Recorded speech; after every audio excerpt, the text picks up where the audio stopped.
Hello, welcome. This is the fourth in my series of introductions to Marxism and the second of my discussions of class. What I'm talking about today is how class and class struggle operate in the world today.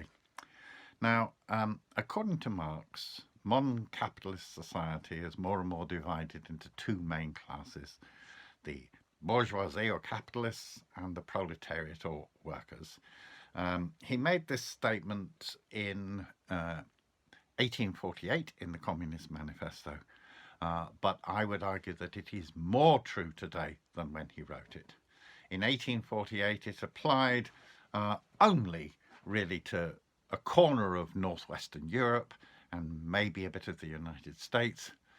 Today, it applies right across the world. We have a global ruling capitalist class, albeit divided into different national sections, and we have a global working class.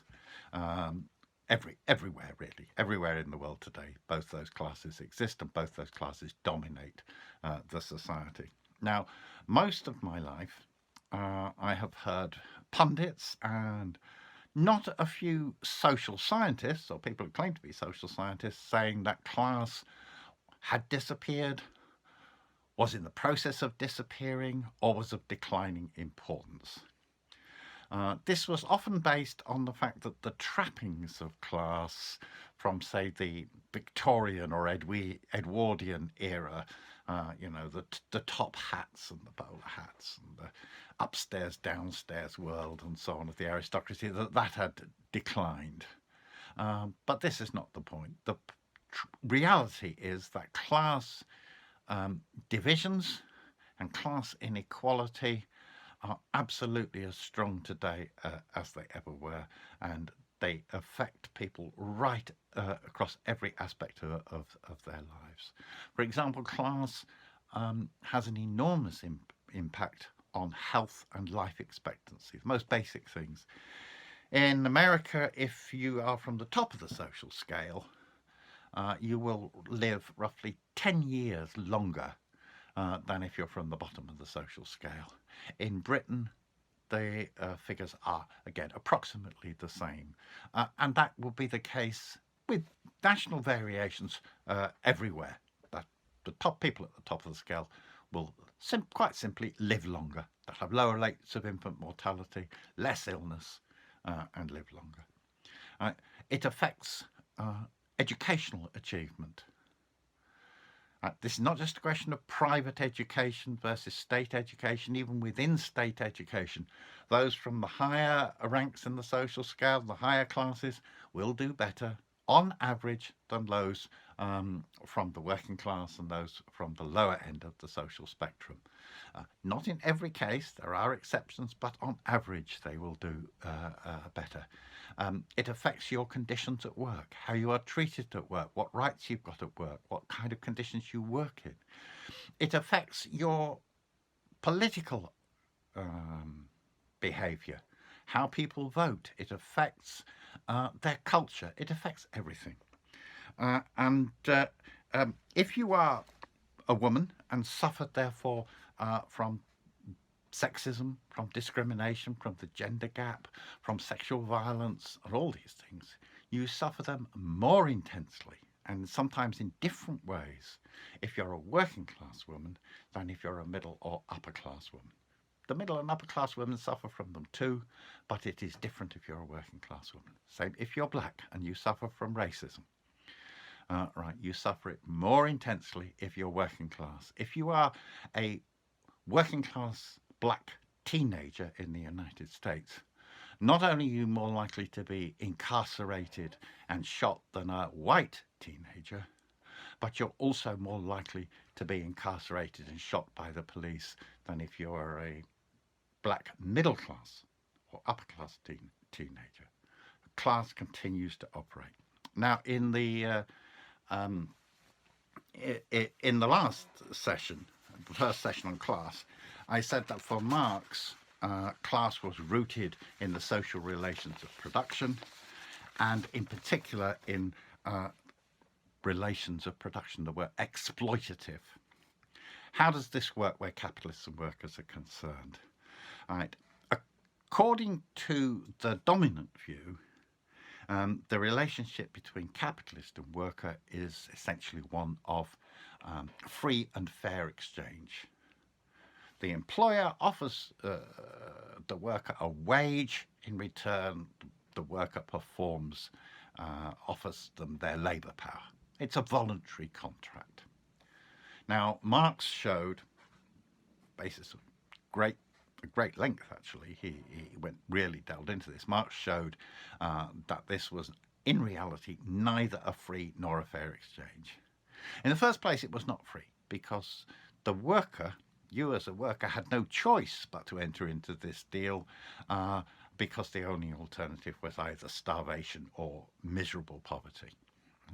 Secondly, it was not a fair or equal exchange because in reality, and as a rule, the value of the goods and services that your labour produces is more than the wage that your employer pays you, and that difference is appropriated by the employer and becomes the basis of the employer's profits. Now think about it a minute. From the point of view of employers, that's the whole point of employing workers. They don't employ workers for the good of their health. They employ workers because they will make a profit out of their labour, and as soon as they cease making a profit out of their labour, they let them go, as they say, or off with, they say how much they regret it, but nevertheless they let them go. And therefore, in this relationship, there is a built-in conflict of interest. The lower your wages and the longer your hours of work, the more profit the employer makes on the deal, and vice versa. The higher your wages and the more you can limit your hours of work, the more their profits are decreased.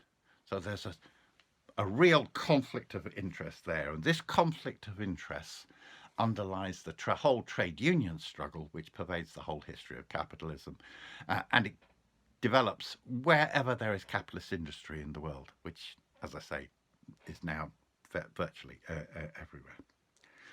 But the class struggle is not just about the conflict of interests in the workplace, even though that's its foundation. It's not limited to that. On the contrary, it extends right across the society. On every issue of public interest, there is a conflict of interest between the capitalist class and the working class. On the questions of health and education that I've mentioned before, do you want more spending on health and education or less spending? What kind of spending do you want on health and education? Different interests of the capitalist class and the working class. On foreign policy, do you want a foreign policy and war? Do you want a foreign policy that pursues the interests of imperialism and war? Or do you want a foreign policy based on peace and the cooperation of ordinary people? Do you want a foreign policy that involves going to the Middle East to fight a war for oil, or are you opposed to that? That's actually a class conflict. The former policy is the policy of the capitalist class. The second policy is the policy of the working class.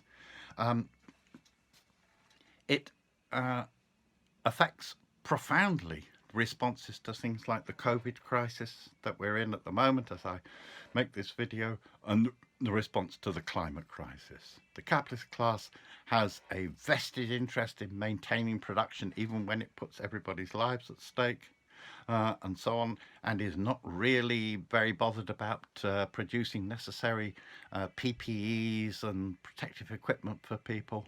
On climate change, they have a vested interest in the maintenance of fossil fuels, even though they threaten the whole survival of the human species.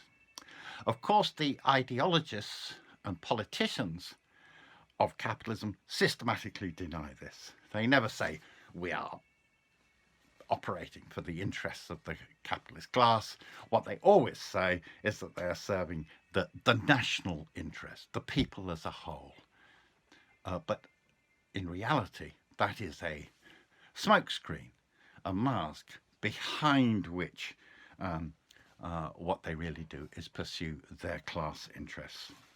Now, the final point I want to make in relation to class in this discussion is regards a criticism that is often levelled at Marx and Marxism, both in the academic world and sometimes on the left.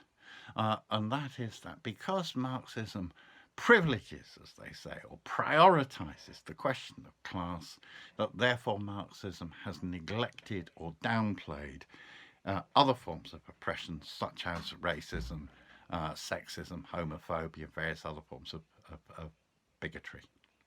Now, I want to say that I think that is a mistake, and it misses a crucial point. And the crucial point is that racism, sexism, all those forms of bigotry and oppression are actually weapons in the class war. They are weapons that are used by the capitalist class in order to create scapegoats and deflect working class anger, and in order to divide the working class.